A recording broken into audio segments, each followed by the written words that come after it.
Kamusta ngayong umaga? Magsasanay ulit tayo sa wikang Filipino. Makita natin ang ating kalangitan, ang langit, kung anong mayroon. Wala namang ulan. May mga ulap pero hindi ganoong karami. Tapos ang kulay ng ating langit sa kasalukuyan, mayroong bugaw. Kaya lang hindi naman ibig sabihin na dahil sa kulay nito uulan maya-maya. Ibig sabihin maputi-puti ang kulay ng bugaw nito at sa tingin ko mayroon tayo ulit na mabuting araw, magandang araw ngayong umaga. Tingnan natin sa hapon kung anong mangyayari, kung may pagbabago o wala.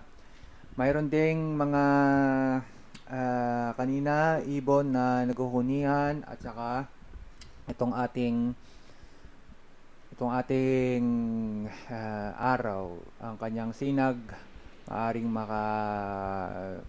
dating dito sa loob ng bahay at kung ikaw ay nais na lumabas, nais na gumawa ng kung anong bagay kasama ang iyong mga kaibigan, pamilya at iba pa.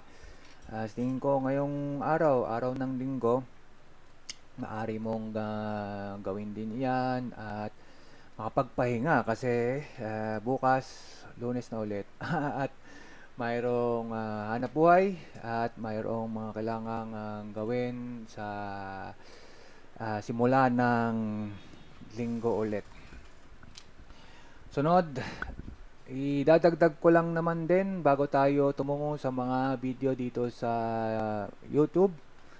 Mapapansin natin itong aking recording kahapon kasi sinusubukan kong gumawa ng panon upang makagawa nitong mga recording. Mapapansin natin na kapag hindi tayo nagsasanay sa pagsasalta, pagpapaliwanag, matagal, may mga pagkakataon di natin maalala yung salita. Kaya kailangan natin magsanay ng ganito.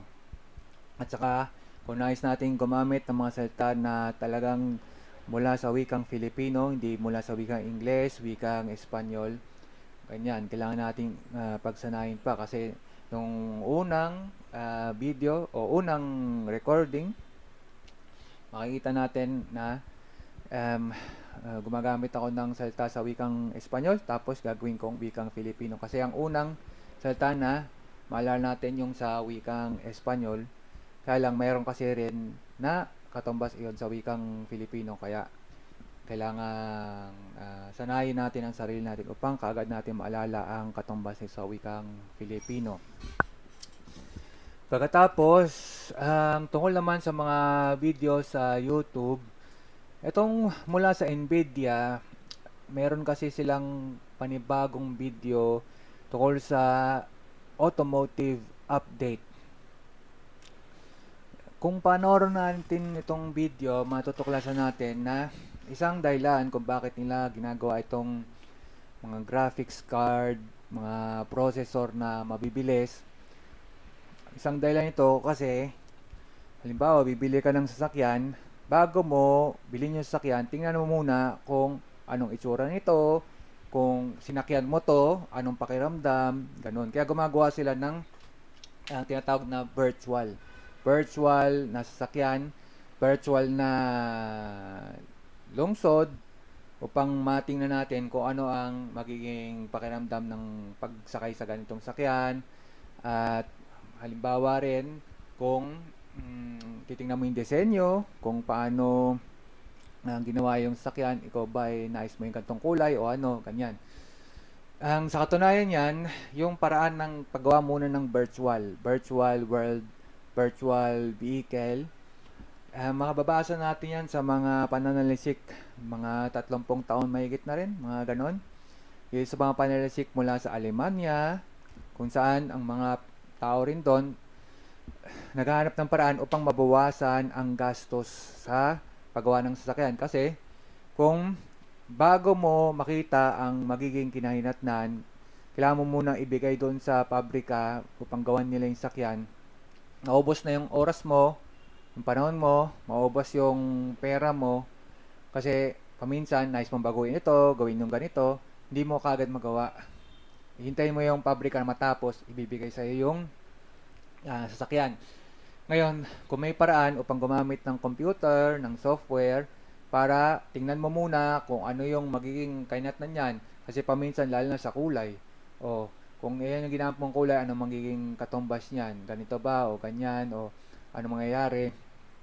Paminsan, maraming tao mabusisi sa ganon.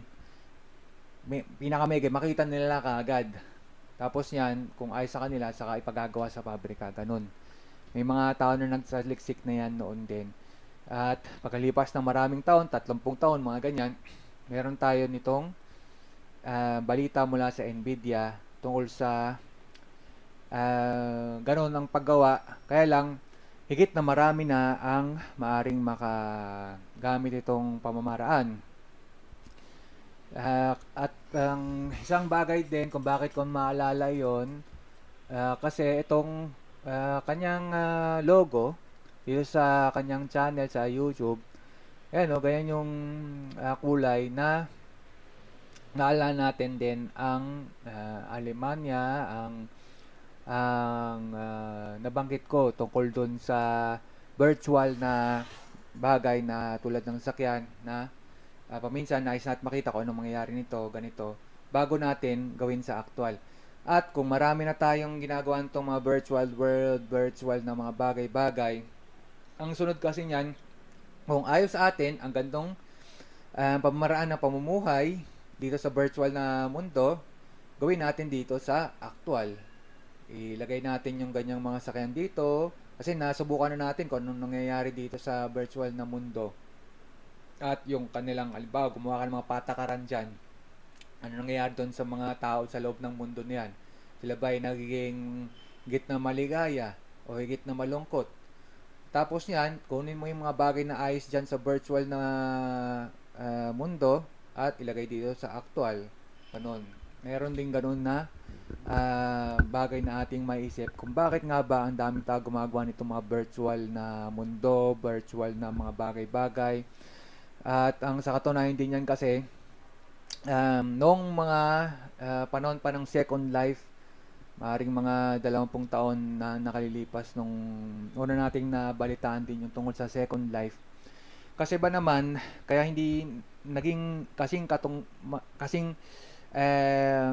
tagumpay iyon ng mga lumabas nitong mga nakalilipas na mga buwan lang na virtual na mundo kasi ang bagal eh.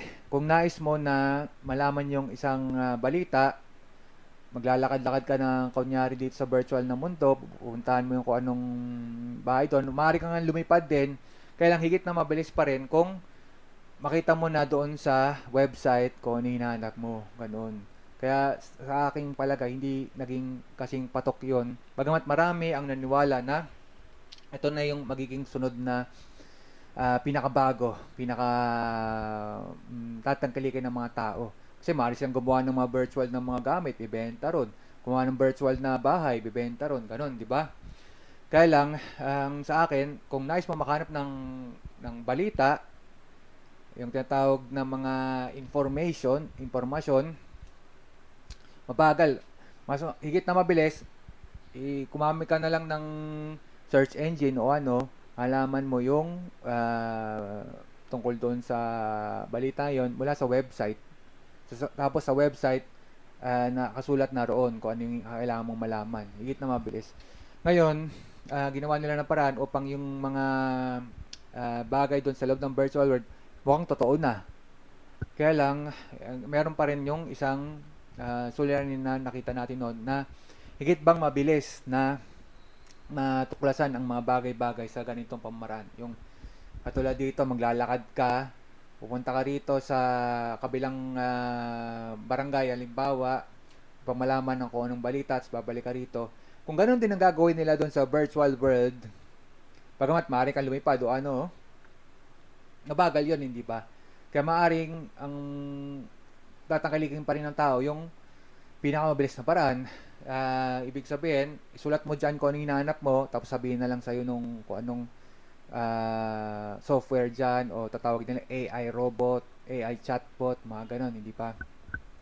Kaya kung balitang hinahanap mo, mukhang pagkalipas ng maraming taon, mukhang ang pinakamabilis pa rin yung susulat mo o sabi mo sa computer kung anong nais mo, tapos sasagutan ka ng bibigyan ka ng sagot ng computer na ganito, ganyan yon.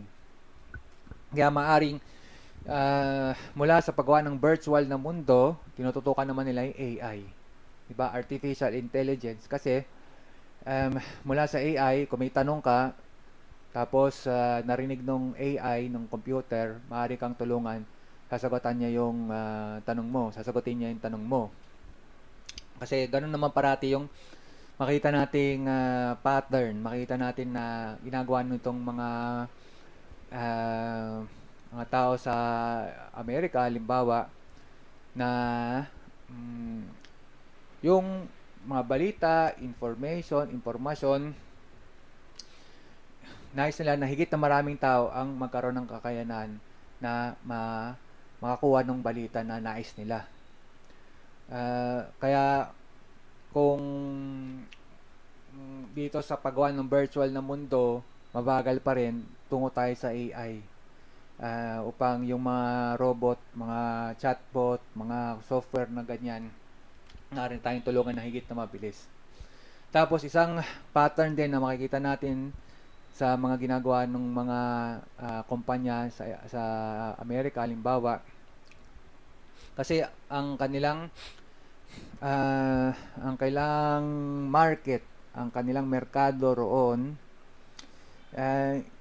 binibigyan ka ayon sa kanila ng pagkataon na pumili. Pinakamahalagang bagay, ikaw ang pumipili. Kaya kung ano man yung impormasyon, balita na nais mong hanapin, ikaw na ang pumili kung ano iyon at kung saan ka kukuha nung balita.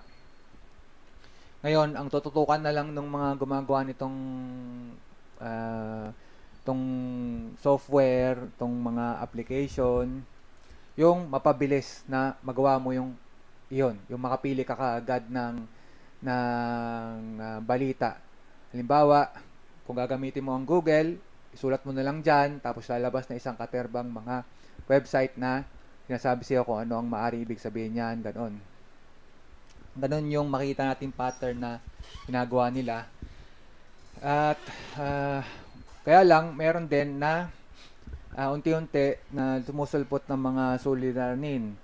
Kasi makita natin yung isang katerba naman din na balita tungkol sa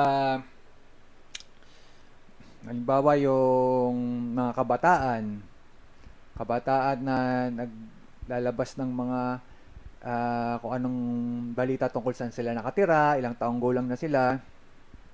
Tapos yan, ginagawa silang target ng mga kriminal.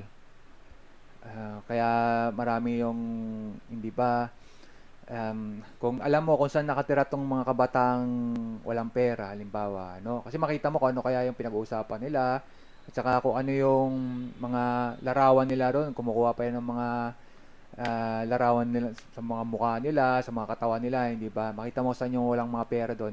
Kung alam mo na kung saan yung mga walang pera, magagamitan mo yan ng halimbawa, marami kang pera, gamitin mo yung pera mo upang mapagalaw sila, pupunta sila kung saan mo nais silang papuntahin. Ganoon. Kaya, kailangan tayo mag-ingat lalo na kapag yung isang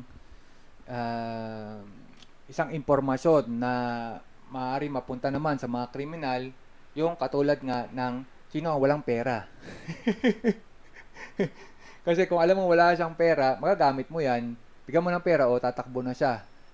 Ganon.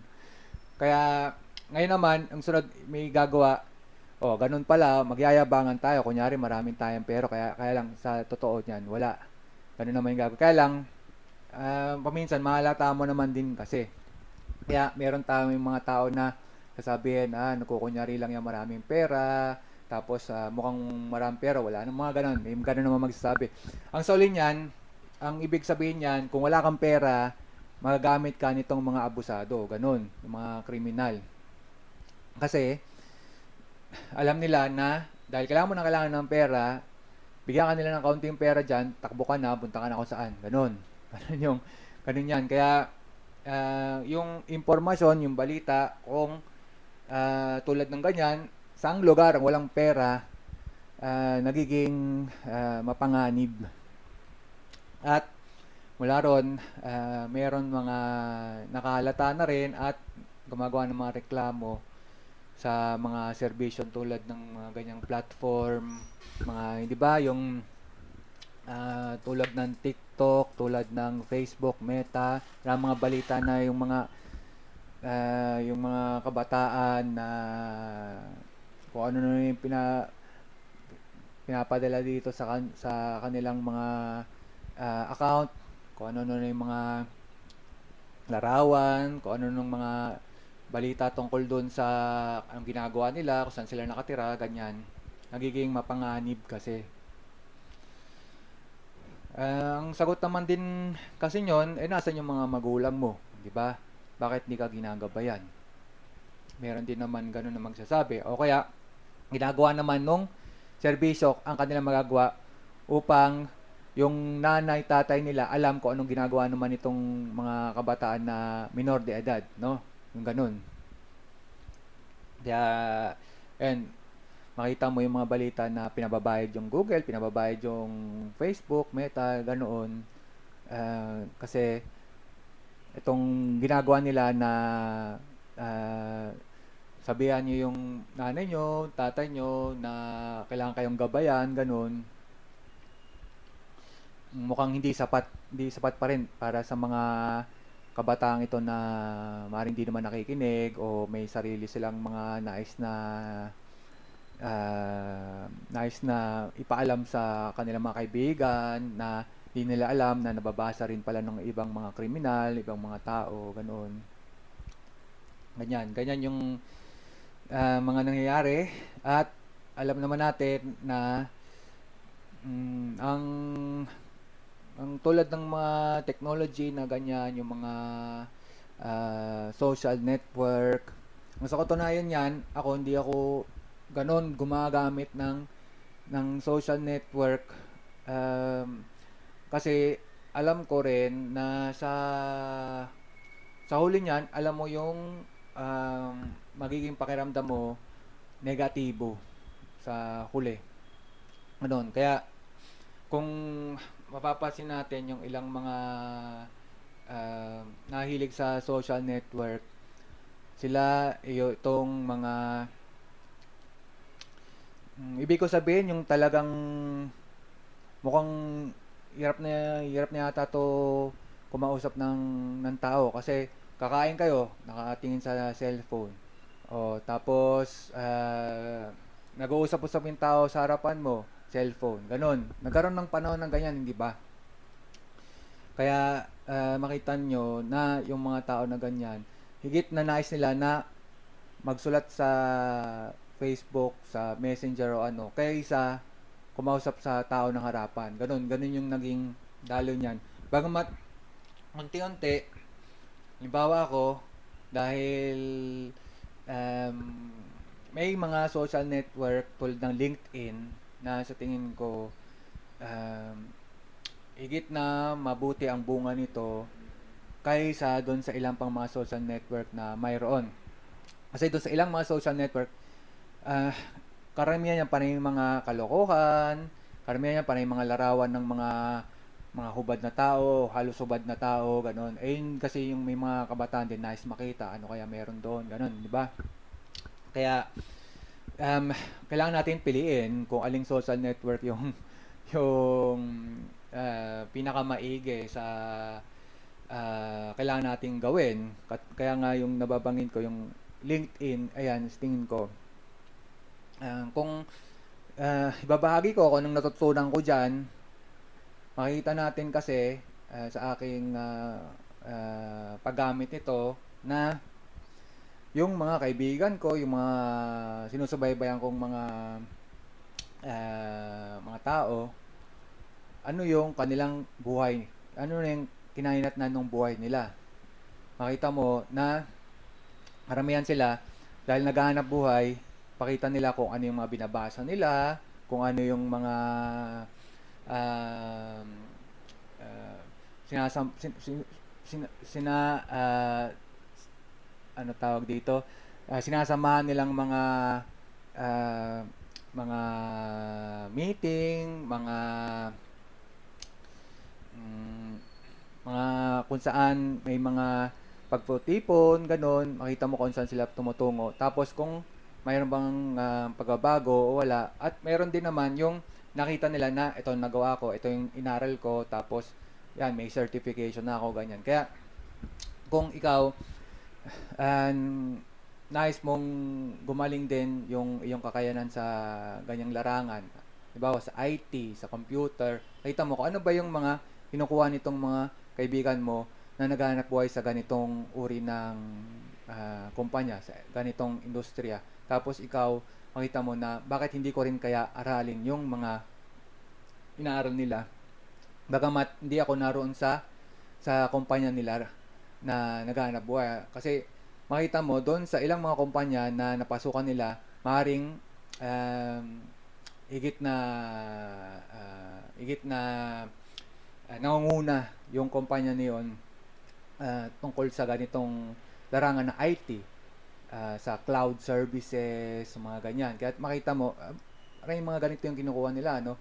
Tapos dito naman, kahit na halimbawa, mabagal-bagal tayo, wala tayong ganun na sa kasalukuyan na kumpanya, bakit di natin aralin yung mga inaaral din ito, matutunan natin kung ano yung ginagawa nila. Ganun. Kaya sa ganitong paraan, makita mo kung ano yung mga ginagawa ng tao at saka kung ano yung ginagawa nila upang yung kanilang buhay umusbong. Kasi kapag ikaw, halimbawa, nagpalit ka ng kumpanya, tapos nais mo ipalam sa tao, nagpalit ka ng kumpanya, nakita mo na isang dahilan niyan kasi nais na umangat yung posisyon niya, nais na lumaki yung kita niya. Paminsan naman, makita mo, ito, papalit-palit to ng kumpanya, bakit kaya? Ganun. Naring kasi yung napasukan yung mga kumpanya, ayaw sa kanya, ganun. Tapos, unti-unti makita mo, may mga pattern din na baka kasi hindi siya mahilig magsalita masyado, ano? Kasi lalo na sa mga ibang bansa, alam natin kung Australia, halimbawa Australia, hirap ka magsalita, hirap ka magpaliwanag ng ayos na angkop doon sa mga tao ron, baka hindi ka magustuhan ng mga tao doon. Kasi yung pananalita mo, maaring hindi ayon doon sa kanilang pagdinig. Ganun, di ba? Kasi may mga accent yan, di ba? Yung mga tono nung pagsalita nila, ganoon. Na iba yung sa'yo. Lalo na, naalala ko ito, kung maghanap buhay ka sa hapon, sa bansang hapon, tapos yung paraan ng pagsasalita mo, mukhang wala kang aral o yung bang hindi ka marunong ito isa pa ito hindi ka marunong magbasa, hindi ka marunong magsulat. Uh, pero marunong kang magsalita. Yan nakapagtataka yan. Paano ka natuto magsalita? Kaya mo ipaliwanag ganyan. Tapos iba sabihin, ay dito kasi ako nag ano ako pumapasok sa bar ganun. Kung ganun, kailangang tingin ko hindi kasing uh, hindi kasing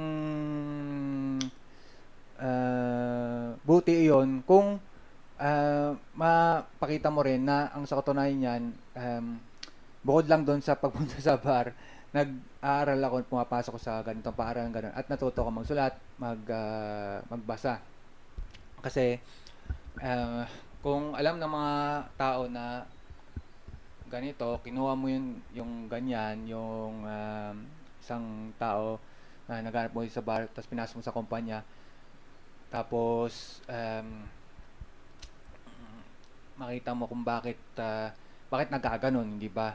Bakit bakit mo ipapasok itong tao na hindi naman nakapagtapos, tapos natuto magsalita sa bar, tapos narito sa kumpanya natin.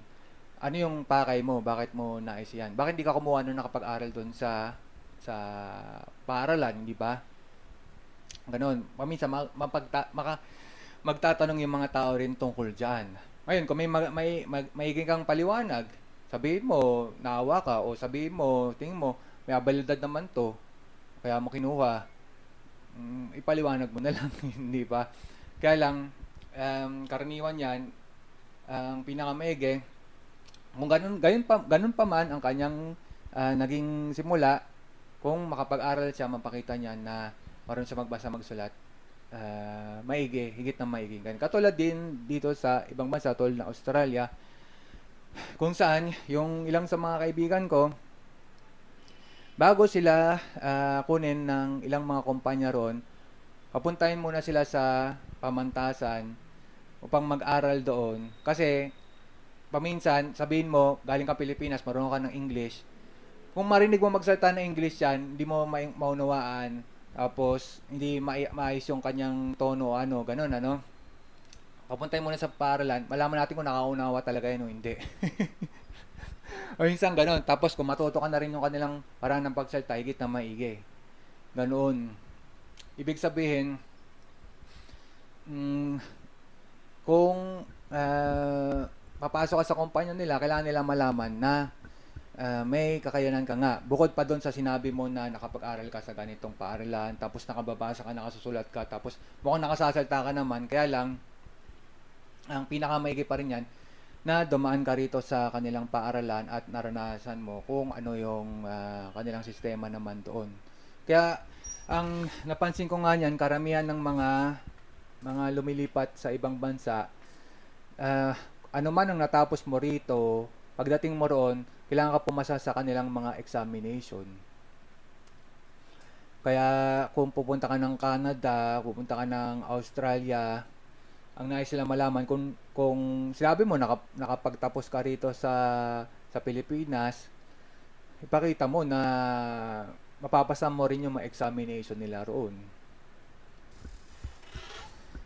Kasi yung isang kaibigan ko naman nagpunta sa Canada, ang paliwanag mo sa akin, nagsimula siya tagabukas ng pinto. Tapos ang tingin ko, unti-unti ang ginawa niya, nag-aral din siya. Tapos pag nakapagtapos ka, napakita mo nakatapos ka ng ganito, maunawaan nila na marunong ka ng wikang English. Kasi marami sasabihin dito sa Pilipinas, yung mga nice na mga ibang bansa, galing tayong Pilipinas, kaya English, okay, ganun. Kaya lang, subukan mo kung pakuhanin mo siya ng mga klase doon sa Canada o sa Amerika o sa Australia. Kung maunawaan niya o hindi, tapos maipasa niya o hindi. Ganun. Kaya isa rin marahil na dahilan yan kung bakit narami ditong mga online na Coursera, edX, ganyan. Kung saan, subukan mo kung maunawaan mo ngayon sinasabi nito sa klase. Kasi sinasabi mo na marunong ka ng English. O, tingnan mo nga kung mapasa mo tong klase dito sa online course ito. Wala ka naman kailangan bayaran, ano? Tingnan mo lang, tapos makita mo score mo. Kung ikaw pumapasa o hindi. Makita mo kung naunawaan mo talaga yung sinasabi nila o hindi. Kung nakapagbabasa ka nga o hindi. Ganun. Kasi tingin ko, doon, ganun din yung gagawin nila. Kung bukod pa doon kasi meron din yung mga language certificate na yung ilang mga naging kaibigan ko rin, kailangan ipasa. Halimbawa, C2 ng English sa UK. Ayan, yan yung mga yan ganyan, yan nakikita ko sa LinkedIn eh. Tinitingnan ko anong ginagawa ng mga to eh. At saka kung ano yung mga kailangan nilang gawin, kailangan na mapasa upang makapunta sila sa kung saan saan. Ano, C2 sa English upang tingin ko IELTS nga ba yon sa UK.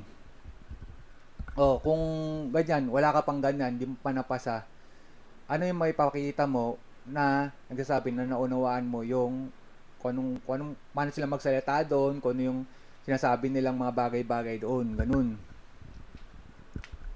Pagkatapos naman, kung magkaroon ka ng pagkataon, mapasa mo na rin yung exam, ganun eh, gawin mo talaga, yung IELTS o TOEFL, TOEIC, ganyan. Bagamat meron naman, bago pa pumunta doon, kailangan na rin ipasa yung exam. Ang sa akin nga lang, sa uli niyan, kung naunawaan mo nga ba kung ano yung papasukan mong larangan doon. Kung IT yan, kumuha ka ng IT na course, online course, kahit yung wala mo ng bayad na online course, tingnan mo kung naunawaan mo yun o hindi. Kung hindi mo, yung pa lang, hindi mo na naunawaan, kailangan mong pagsanayin yung sarili mo sa ganoon. Sa Japan, ang sa akin, hindi ko pa napasa yung pinakamataas na exam nung napasok ako sa kumpanya. Bagamat ang napasa ko yung panahon yon, yung sa IT exam nila at saka itong sa Japanese language exam. Um, yung sunod sa pinakamataas na level na inaanap nila. Kaya lang, ayos na sa kanila yan, pinapunta naman ako. Kasi dito, kaunti, nung panahon yon ang may kakayanan na makapagsalita ng Nihongo, Japanese language, at saka nung may kakayanan sa IT. Pagkatapos, at ang isa pang naalala ko nun, binanggit ko na nais kong kunin yung sunod na pinakamataas na exam nung sa Japanese language. At mula ron, dahil nag-aaral naman din ako, napasa ko naman din, kaya ayun, kaya naging maigi naman yung kinahintnan. Ang sa akin nga lang, kasi nagsusulat din ako noon sa panahon yun, doon sa kumpanya namin. Ay, mga nagsusulat-sulat ng mga ako lang yata yung mga hindi naman ako lang, kaya lang tingin ko kaunti lang yung mga nagsusulat-sulat doon sa kumpanya. Sabi ko, kahit naipasa ko tong pinakamataas, alam ko marami pa akong kailangang aralin din. Kasi tingnan mo, yung exam niyan, parang high school level lang yan eh, high school level. Kaya kung nais mo ng mga dagdag pa ng mga dalubhasang pananalita, ganun, kailangan mo aralin pa talaga. Kaya yung sinusulat ko, mga pinagsusulat ko dun. Ganun. Okay, 30 minuto may na to. Tingin ko ayos na ito. Magpapatuloy tayo sa ating pagsasanay. Tingin ko marami tayong matutunan sa